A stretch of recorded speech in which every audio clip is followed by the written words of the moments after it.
দখলদার ইসরায়েলি বাহিনী এবং যুক্তরাষ্ট্র ও ইরান পুরোদমে যুদ্ধ চলছে। জানিয়ে দেব হাতে থাকা সর্বশেষ আপডেট আন্তর্জাতিক সংবাদ। প্রথমেই সংবাদ শিরোনাম। ইসরায়েল ও যুক্তরাষ্ট্রের হামলা রুখে দেওয়ার আহ্বান জানিয়েছেন হিজবুল্লাহ। আরও জানিয়ে দিব ইরানে নিহত বেড়ে ৭৩ জন পৌঁছাইছে। এরপর জানিয়ে দিব ইরানের সর্বোচ্চ নেতাকে এই খামেনিকে কেন তিনি টার্গেট করলেন যুক্তরাষ্ট্র ও ইসরায়েল। সর্বশেষ জানিয়ে দিব ইসরায়েলি হামলায় খামেনির নিহত হন নাই, সেটি প্রমাণ দিতে টেলিভিশনে আসছেন খামেনি। শুনছিলেন সংবাদ শিরোনাম, এবার শুনুন বিস্তারিত। ইসরায়েল ও যুক্তরাষ্ট্রের হামলা রুখে দেওয়ার আহ্বান জানিয়েছে হিজবুল্লাহ। ইরানে ইসরায়েল ও যুক্তরাষ্ট্রে যৌথভাবে হামলা চালানোর পর বিষয়টি নিয়ে প্রথম মন্তব্য করল লেবাননের সশস্ত্র যোদ্ধা সংগঠন হিজবুল্লাহ। এই গোষ্ঠীটি ইরানের উপর হামলার বিরুদ্ধে ঐক্যবদ্ধ হতে আঞ্চলিক ও শক্তিগুলোর প্রতি আহ্বান জানিয়েছে। লেবাননে ইরানের সমর্থিত সশস্ত্র এই গোষ্ঠী শনিবার ২৮ ফেব্রুয়ারি ইরান লক্ষ্য করে ইসরায়েল ও যুক্তরাষ্ট্রের হামলার বিরুদ্ধে মধ্যপ্রাচ্যকে রুখে দেওয়ার আহ্বান জানিয়েছে। এক বিবৃতিতে গোষ্ঠীটি আঞ্চলিক দেশ ও জনগণকে এই হামলার বিরুদ্ধে ঐক্যবদ্ধ থাকার আহ্বান জানিয়ে সতর্ক করে দিয়েছে যে এটি নিয়ন্ত্রণ না করা গেলে এর ভয়াবহ পরিণতি ও ব্যতিক্রমভাবে সবার উপর প্রভাব ফেলতে পারে। হিজবুল্লাহ নেতা নাঈম কাসেমের শনিবার একটি টেলিভিশন ভাষণ দেওয়া এ কথা বলেছিল, কিন্তু পরে তা স্থগিত করা হয়েছে। সূত্র আল আরাবিয়া। ইরানে আবারও নিহত বেড়ে ৭৩ জন। এবার শুনুন বিস্তারিত। ইসরায়েল ও যুক্তরাষ্ট্রের যৌথ হামলায় ইরানের ৭৩ জন নিহত হওয়ার খবর পাওয়া গেছে। এর মধ্যে এক প্রদেশে অত্যন্ত ৭০ জনের বেশি মৃত্যু হয়েছে। দেশটির দক্ষিণ অঞ্চলের হরমোন জোশের পদে ইসরায়েলি ক্ষেপণাস্ত্র আঘাতে একটি পাক প্রাথমিক হামলার বিদ্যালয়ে ধ্বংসস্তূপ পরিণত হয়েছে। এতে প্রাথমিকভাবে ৫ জনের মৃত্যু খবর পাওয়া গেলেও তবে তা বেড়ে ৫৩ জন হয়েছে। সর্বশেষ খবর অনুযায়ী এই প্রদেশের প্রত্যক্ষ ২ জায়গা মার্কিন অগ্রাসনে মোট নিহত হয়েছে ৭০ জন ও একই সঙ্গে আহত হয়েছেন অত্যন্ত ৯০ জন। হরমুজগঞ্জ মেডিকেলের প্রধান বলেন, প্রদেশটির বিনাম ও জাদেশকে ইসরায়েল এবং যুক্তরাষ্ট্রের ২টি পার্থক্য হামলায় হতাহতের ঘটনা ঘটেছে। এছাড়া স্থানীয় এক সংবাদ মাধ্যমের খবর অনুযায়ী দেশটির রাজধানী তেহরানে আরেকটি শিক্ষা প্রতিষ্ঠানে হামলা চালিয়েছে ইসরায়েল ও যুক্তরাষ্ট্র। এতে আরও ৩ শিক্ষার্থী নিহত হয়েছে। তবে ইরানের দাবি অনুযায়ী হতাহতের এই তথ্য স্বাধীনভাবে যাচাই করা যায়নি। ইরানের সর্বোচ্চ নেতাকে এই খামেনিকে কেন তিনি টার্গেট করলেন ইসরায়েল ও যুক্তরাষ্ট্র। এবার শুনুন বিস্তারিত। মার্কিন যুক্তরাষ্ট্র ইসরায়েল ও ইরানের রাজধানী তেহরানের বিভিন্ন স্থাপনায় ফের হামলা চালিয়েছে। এতে ইরানের পারমাণবিক কর্মসূচি নিয়ে চলমান আলোচনা নিয়ে অনিশ্চিত তৈরি হয়েছে। অন্যদিকে দেশটির সর্বোচ্চ নেতা আয়াতুল্লাহ আল খামেনিকে ঘিরে নতুন করে জল্পনা তৈরি হয়েছে। বিভিন্ন আন্তর্জাতিক গণমাধ্যম জানিয়েছে তার কার্যকলাপ ও আবাসিক ও কর্ম স্লোগানে এলাকাতে বিস্ফোরণের ঘটনা ঘটেছে। এখন প্রশ্ন উঠছে, কে এই খামেনি? কেন তাকে সম্ভাব্য লক্ষ্য হিসেবে দেখা হচ্ছে? কে এই খামেনি?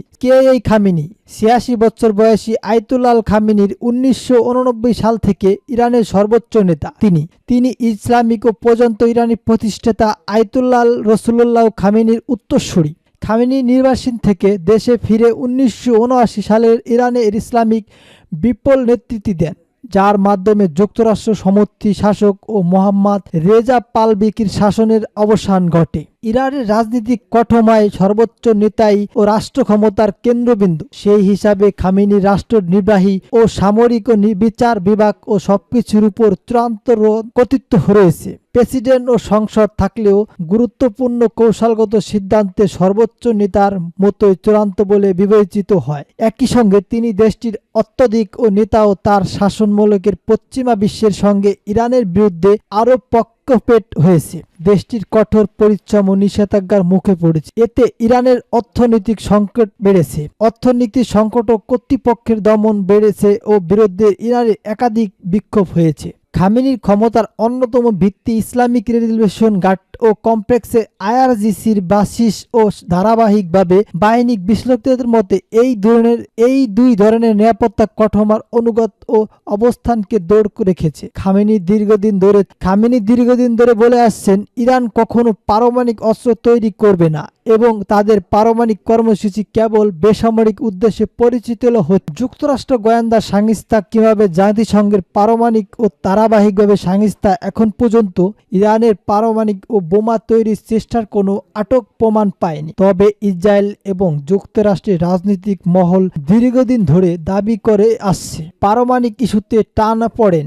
খামেনি বারবার বলে আসছেন ইরানের পারমাণবিক কর্মসূচি ও বেসামরিক উদ্দেশ্য এবং দেশটি পারমাণবিক ও তৈরির পথে নেই। তবে ইসরায়েল দীর্ঘদিন ধরে অভিযোগ করে আসছে ইরান গোপনে অস্ত্র ক্ষমতা অর্জনের চেষ্টা করেছে। সাম্প্রতিক হামলার ফলে পারমাণবিক আলোচনা আরও অনিশ্চিত হয়ে পড়েছে। মধ্যপ্রাচ্যে নতুন করে উত্তেজনা বাড়ার আশঙ্কা তৈরি হয়েছে। পরিস্থিতি কোন দিকে যাবে তা নির্ভর করেছে ইরানের প্রতিক্রিয়া ও আন্তর্জাতিক কূটনীতিক তৎপর উপর। তবে স্পষ্ট যে খামেনিকে ঘিরে উত্তেজনা এখন আঞ্চলিক রাজনীতির কেন্দ্র চলে এসেছে। খামেনি কেন তাদের টার্গেট? ইসরায়েল ও যুক্তরাষ্ট্রের শীর্ষ নেতার অতীতে খামেনিকে নিয়ে কঠোর মন্তব্য করেছেন। ইসরায়েলের প্রধানমন্ত্রী বেনিয়ামিন নেতানিয়াহু ইঙ্গিত দিয়েছেন ইরানের শীর্ষ নেতাকে সরিয়ে দিলে দীর্ঘদিনের সংঘাতের অবসান ঘটতে পারে। ইসরায়েলের প্রতিমন্ত্রী ইসরায়েল কাটস বলেছেন খামেনি এভাবে টিকে থাকতে পারেন না। তার ভাষায় খামেনির মতো একজন বেসামরিক যিনি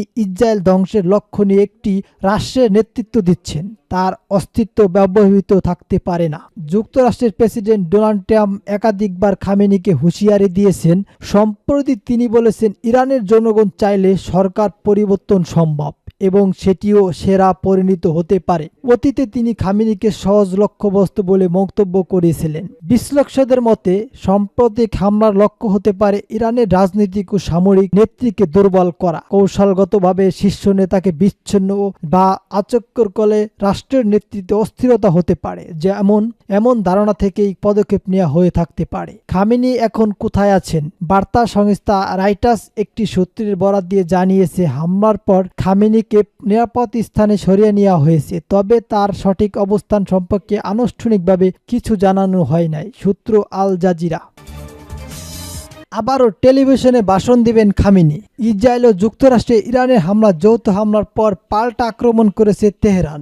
দেশটি দফায় দফায় ক্ষেপণাস্ত্র ও ড্রোন নিক্ষেপ করে জবাব দিয়ে যাচ্ছে। তবে শনিবার 28শে ফেব্রুয়ারি সকালে যখন তেহরানের বিভিন্ন সরকারি স্থাপনায় ইসরায়েলি ক্ষেপণাস্ত্র আঘাত আনে তখন উদ্বেগ ও কঠোর ছড়িয়ে পড়েছিল শাসকদের কারো কোনো ক্ষতি হয়েছে কিনা। কি ক্ষেপণাস্ত্র ইরানের সর্বোচ্চ নেতা আয়াতুল্লাহ খামেনির কার্যকলার কাছে পড়েছিল। তখন থেকে ইসরায়েলি সংবাদ মাধ্যমগুলো প্রচার করেছে যে সম্ভবত খামেনি নিহত হয়েছেন। সেই খবর ভুয়া প্রমাণ করতে টেলিভিশনের পর্দায় আসছেন ইসলামিক পর্যন্ত এই সর্বোচ্চ নেতা আয়াতুল্লাহ খামেনি। ইরানের আল আম টেলিভিশন এক প্রতিবেদনে জানিয়েছে যে শীঘ্রই জাতির উদ্দেশ্যে বক্তব্য দিবেন খামেনি। সেটা কয়েক মিনিটের মধ্যেই হতে পারে। সূত্র আল জাজিরা।